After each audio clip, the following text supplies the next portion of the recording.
Fala pessoal, e aí galera? Pessoal, na aula de hoje nós vamos estudar sobre razão, tá bom? Já começamos na aula passada a estudar sobre o conceito, né? Nas aulas anteriores, sobre o conceito de razão, alguns exemplos, como se lê uma razão. E nessa aula nós vamos dar continuidade, tá bom? Sem falar que nós vamos resolver alguns exercícios que envolvem razão. Porque nas próximas aulas nós já vamos fazer uma atividade remota com esse conteúdo, tá certo? Então vamos lá. Lembrando que esse assunto, galera, é do nosso projeto, né, institucional Sertão Itaitê, Sertão Nordeste, onde em matemática nós estamos trabalhando, né, com esse conteúdo, razão, com proporção. Vamos adentrar também em porcentagem, tá certo? Estudamos também com as noções básicas de educação financeira, né, com situações do nosso dia a dia que vai nos auxiliar a tomar medidas financeiras, não só para ajudar a nossa família, mas ajudar nossos colegas, parentes, amigos, né? Então, é um projeto que em matemática a gente está surtindo muito efeito, né? E todas as disciplinas estão trabalhando, isso vai ter um ganho potencial para toda a nossa educação. E continuando aqui, para a gente relembrar, lembrando que razão, ela é escrita como uma fração. Como vocês podem ver aqui, observem que elas são bem similares, ó. A razão é bem parecida com uma fração, tá vendo? Vem um número em cima, vem um número embaixo, nós temos um tracinho. Esse número que está em cima, aí, representado pela letra A, ele pode ser qualquer número. E sempre esse número que está em cima do traço, ele é chamado de antecedente. Ele é chamado de antecedente, é o que está em cima do traço, beleza? No caso aqui, representado pelo A. O que está embaixo do traço, galera, tem que ser um número, pode ser qualquer número, não sendo esse número zero. Esse B aí, ó, ele não pode ser zero, tá certo? Ele tem que ser diferente de zero. Por quê, professor? Porque não existe divisão por zero na matemática. E esse número é chamado de quê? Ele é chamado de consequente. Então, sempre quem está em cima primeiro é o antecedente, o que está embaixo é o consequente. Ok. Continuando, nós temos aqui também, né, a leitura de uma razão. Como é que nós vamos ler uma razão? Então nós temos aqui, ó, a representação, tá bom? De uma razão. Lembrando que nós temos aqui a razão, ela pode ser representada desse formato aqui, ó. A razão, ela pode ser representada assim, ó. 2 está para 4, dessa forma. Pode ser dessa aqui, ó, 2 está para 4. Lembrando, galera, que é a mesma coisa, ó. Aparece o 2 que é um antecedente, 2 que é um antecedente, tá vendo? 4 que é o consequente, 4 que é o consequente. Aqui o traço, só observe que esse traço aqui, ele vem, ó, inclinado. Mas também representa uma razão. Outra forma que a gente pode estar fazendo é assim, ó. 2 dividido para 4, 2 está para 4, que a gente vai ler dessa forma, tá certo? Ou 2 para 4 também. Então, dessas 4 maneiras aqui, ó, a gente pode estar representando uma razão, tá certo? Então, aqui, voltando, nós temos aqui 3 está para 4, que a gente vai ler dessa forma. 3 está para 4 ou 3 para 4, onde esse 3 aqui, ó, ele vai ser o antecedente e o 4 vai ser o consequente. Lembrando que o antecedente é o primeiro, consequente que está depois do traço. Aqui, ó, 5 está para 7. Nós vamos ler assim, ó, 5 está para 7 ou 5 para 7, onde 5 é o antecedente, 7 é o consequente. 4 está para 9 ou 4 para 9, onde 4 é o antecedente e 9 é o consequente. Observe esse outro exemplo aqui, ó. 2 está para 6 ou 2 para 6, onde 2 é o antecedente e 6 é o consequente. 7 está para 14 ou 7 para 14, onde 7 é o antecedente, 14 é o consequente. 3 está para 8, onde 3, né, pode ser 3 está para 8 ou 3 para 8. Se você falar 3 está para 8 e 3 para 8, dá a mesma coisa. É como se esse traço, a gente lesse ele está para ou então para. Você vai falar o número normal 3 e vai falar o número 8 normal. Só que no lugar desse traço aí você vai ler como está para ou então só para.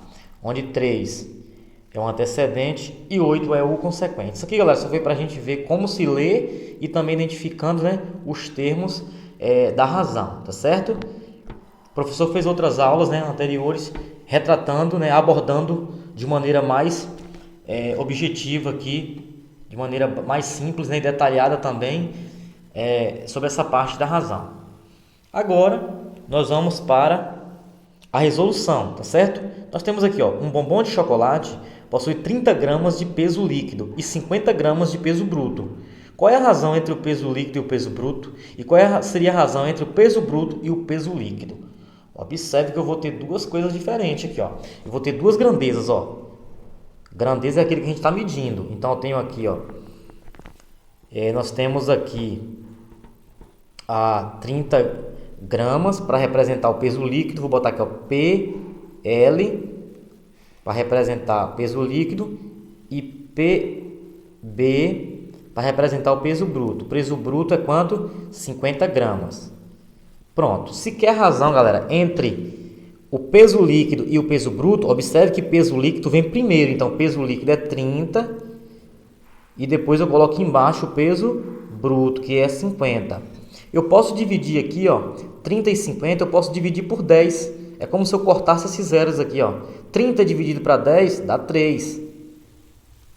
50 dividido para 10 dá 5. Eu simplifiquei aqui, ó, cortando zeros. Se você tem zero em cima e zero embaixo, você pode simplificar. Então vai ficar 3 está para 5. Ou seja, para cada 3 gramas de peso líquido, existem 3 gramas de peso bruto. Bem tranquilo isso aí. Vou mudar a cor para a gente fazer o outro aqui, ó, que eu respondi o primeiro, ó.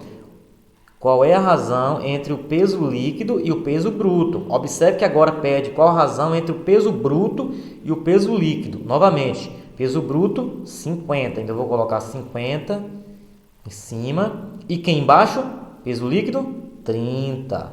E vou colocar o 30 embaixo. Observe que essa razão a gente pode simplificar, ó. 50 dividido para 10 dá 5. 30 dividido para 10 dá 3. Ou seja, é como se eu estivesse cortando aqui esse zero de cima com esse zero de baixo. Então ficou 5 está para 3. Ou seja, para cada 5 gramas de peso líquido, de peso bruto, não é isso? O peso bruto que é 50 aqui, ó. Para cada 5 gramas de peso bruto, existem 3 gramas de peso líquido. Então a razão, ela tem essa função de nos ajudar a comparar grandezas. Grandezas essas que foi o peso líquido e o peso bruto desse bombom de chocolate, tá certo? Então depende muito da ordem do que pede. Vamos para mais um. Aqui nós temos agora o segundo exemplo, que ele diz o seguinte: Ana Carla fez uma atividade remota de matemática com 20 questões. Então essa aluna aí, né, Ana Clara, ela fez uma atividade remota de matemática e essa atividade tinha 20 questões. Ela acertou 15 e errou 5. Então, acertou 15 e errou 5. Vamos colocar lá. Vamos colocar lá no nosso quadro, ó. Então, a prova tinha 20 questões. Dessas 20 acertos, ela acertou 15. E erros, vou botar ER, ela errou quantos? 5. Vamos entender dessa forma aqui, galera, ó. 20 questões tinha a prova. Acertos, ela acertou 15, erros, ela errou 5. Tá certo, né? 15 mais 5, 20. Beleza. O que é que pede lá agora? Olha só no primeiro aqui, ó. Qual é a razão entre os erros e os acertos? Quer saber a razão entre erro e acerto? É como se fosse assim, ó. Razão entre erros e acertos. É de erro, a de acerto, tá bom? Então é só fácil trocar aqui, ó. Erros foi quantos? 5. Então, erro é em cima, porque a razão é entre erro e acerto. Então, acerto fica embaixo, que é 15. Eu posso simplificar isso aqui. Observe que dá para dividir tudo por 5. Ó.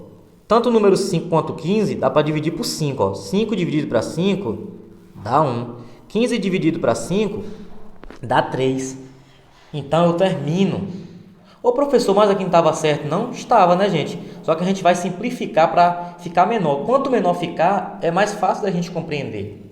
E o que significa isso, professor? Que para cada um, ó, observe que o 1 está em cima, corresponde a erro. E o 3 que está embaixo corresponde a acerto. Então, para cada um erro, ele acertou 3. Ou seja, o que aconteceu aí? Dessas 20 questões aí, para cada erro que ele tinha 3 acertos. Entenderam aí a lógica? É dessa forma. Então, a gente responde aqui, ó, a letra A. 1 está para 3. Na letra B, ó, qual a razão entre acertos e a quantidade de questões? Opa, quer saber a razão entre acertos e a quantidade total de questões. Então, observe aqui agora, ó. Eu quero saber a razão entre acertos e a quantidade de questões. Acertos eu já sei que foi 15. Eu coloco em cima, tá bom? Porque pediu acerto primeiro. E questões, total foi quanto? 20. Já terminou, professor? Já. Só que nós vamos fazer o quê? Simplificar. Eu posso, gente, 15 e 20, dá para dividir por 5. 15 dividido para 5 dá 3. 20 dividido para 5 dá 4. Agora sim, ficou menor. 3 está para 4. Ou seja, para cada 3 questões, acertadas, existiam 4 questões. Ou seja, das 4 questões, ele acertava 3. De 4 em 4 questões, ele acertava sempre 3. E aí, a gente consegue resolver essa letra B. E para a letra C, qual a razão entre erros e a quantidade de questões? Então, agora é erros. Observe que agora vai ser erros para a quantidade de questões. É só substituir, turma. Ó, coloca o tracinho, erro primeiro. Erro foi quantos? 5. Coloco o 5 em cima e questões 20. E o 20 embaixo. Ficou 5, está para 20. Mas só que nós vamos simplificar. Nós vamos simplificar aqui agora. Nós vamos simplificar aqui, ó. Observe que 5 e 20 dá para dividir por 5. Olha quanto fica, ó. 5 dividido para 5 dá 1. 20 dividido para 5 dá 4. Observe que, como é que nós vamos ler aqui, ó? 1 está para 4 ou 1 para 4. O que significa? Que a cada uma questão errada, existiam 4 questões na prova. Ou, para cada 4 questões da prova, ele acabou errando uma. Tá certo? Então, dessa forma, a gente consegue resolver tanto a letra A, quanto a letra B, quanto a letra C. Observe como é que razão é bem útil no dia a dia. A razão ela serve para a gente estar comparando grandezas, fazendo analogias, fazendo comparações. Agora nós temos aqui, turma, a próxima questão, a terceira questão de hoje. Observe, uma equipe de futebol do povoado de Colônia obteve o seguinte resultado. Uma equipe de futebol do povoado de Colônia obteve o seguinte resultado. Observe que nós vamos ter aqui agora 3 grandezas. 3 grandezas. Quais são as 3 grandezas? Ó, vitórias, empates e derrotas. Eu vou estar medindo, nós vamos comparar depois essas 3 grandezas, vitórias, empates e derrotas. E aí quer saber qual é a razão entre o número de vitórias, que é isso aqui que eu vou circular agora, com o número total de partidas. Opa, professor, não apareceu o número total de partidas. Pessoal, se não apareceu, o que nós vamos fazer? Nós vamos descobrir. Observe que o time ganhou 9 vitórias, teve 3 empates e 6 derrotas. Vocês concordam que se nós somarmos esses 3 valores, a gente encontra o total de partidas? Então, nós vamos somar 6. Nós vamos somar 6 mais 3 mais 9. 6 mais 3 dá 9. 9 mais 9, 18. Logo, a quantidade total de partidas são 18. Como que é a razão? A razão é divisão, ó, é parecendo uma fração, a gente coloca um traço. Quem vai ficar em cima? Número de vitórias. É só olhar aqui, vitórias, 9, coloca em cima. E o total de partidas, nós descobrimos agora que são 18. Então, ficou 9, está para 18. Só que nós podemos simplificar aqui. Observe que 9 e 18 dá para dividir por 9. Se eu dividir em cima e embaixo por 9, 9 dividido para 9 dá 1. 18 dividido para 9 dá 2. Eu concluo que 1 está para 2, ou seja, para cada vitória ele tinha que jogar 2 partidas, ou seja, a cada 2 partidas jogava, ele ganhava uma. A cada 2 partidas que se jogavam, o time de Colônia, né, do povoado de Colônia, ganhava uma. Isso que significa esse 1 está para 2 aqui. De 2 em 2 partidas, o time de Colônia ganhava uma. Isso aí é uma comparação para a gente, né, se situar em meio à situação, tá bom? Vamos agora para mais uma questão, a última dessa aula de hoje, tá bom? E aí a gente finaliza.